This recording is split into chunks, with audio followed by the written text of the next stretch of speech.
What's up YouTube?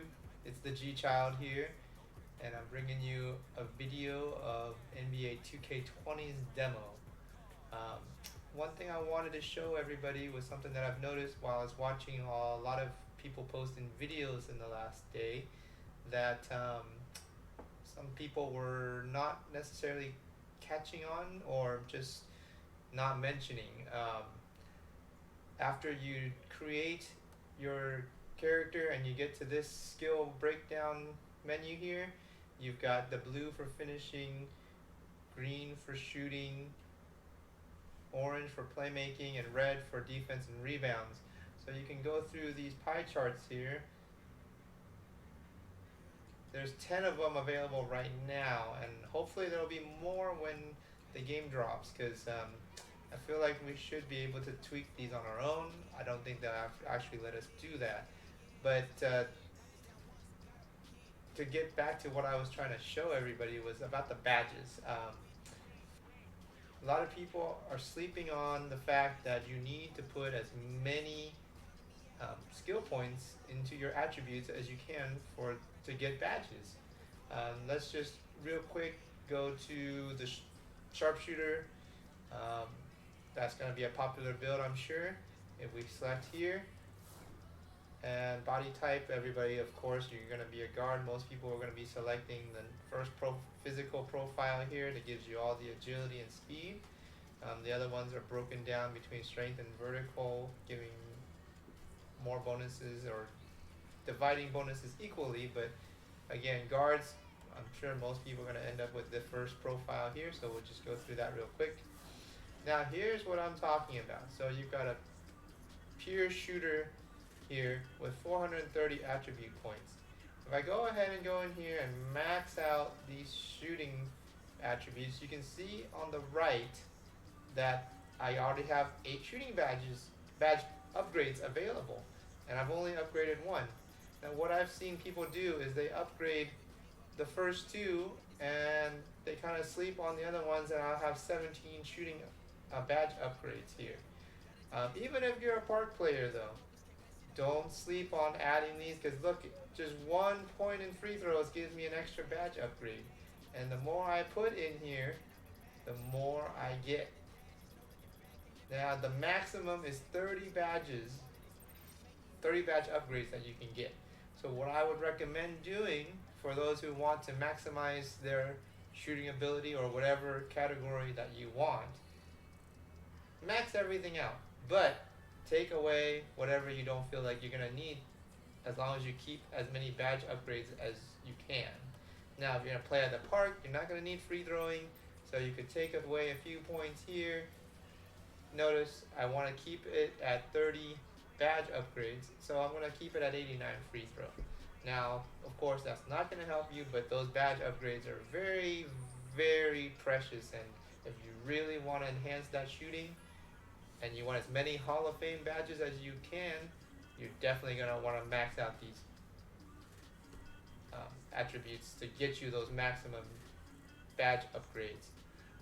Let's go back real quick. We will continue that and just take a look here. This is a build that a lot of people are going to be making. This is basically your play sharp from the past couple years here. If we go ahead and just take a look at this real quick, which will be a popular build, people are sleeping on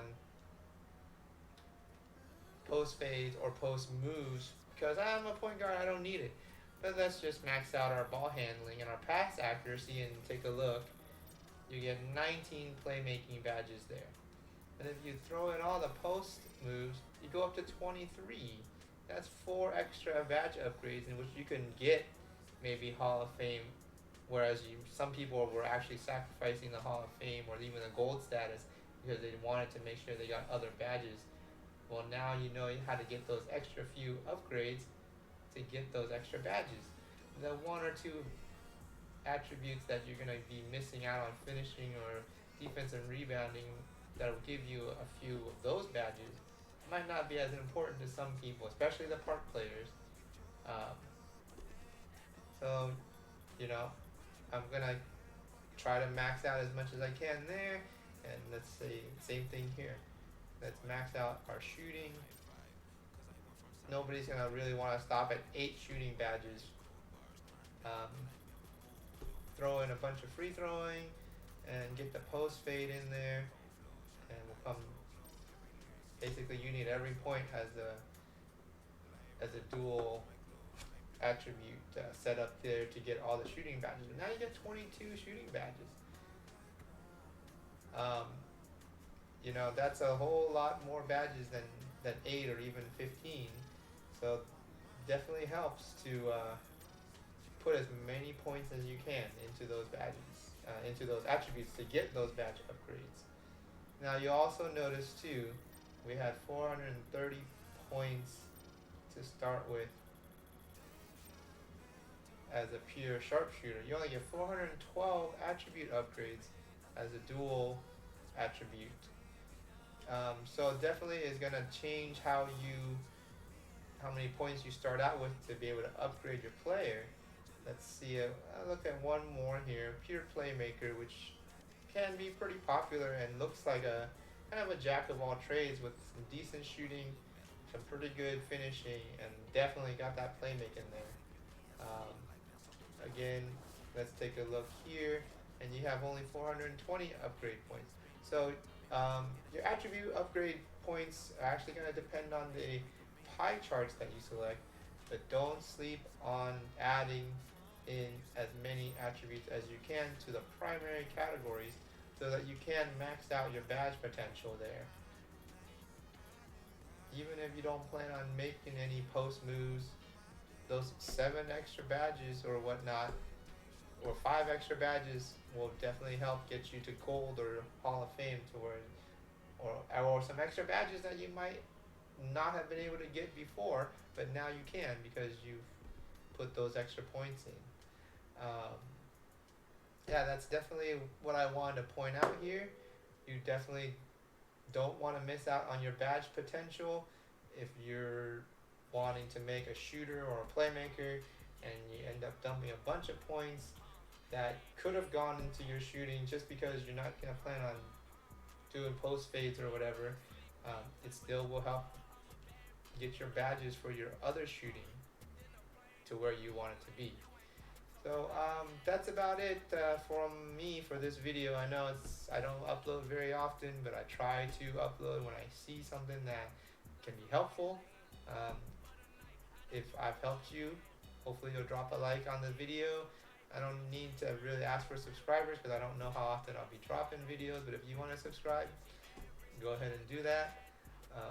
Hope again, comment below if you find any other interesting things about the My Player builder from this demo that we've received. Yeah, and unfortunately you only get to play one game with it, but you do get to make 6 builds and test them out, and I hope you guys enjoy it. Alright, thank you.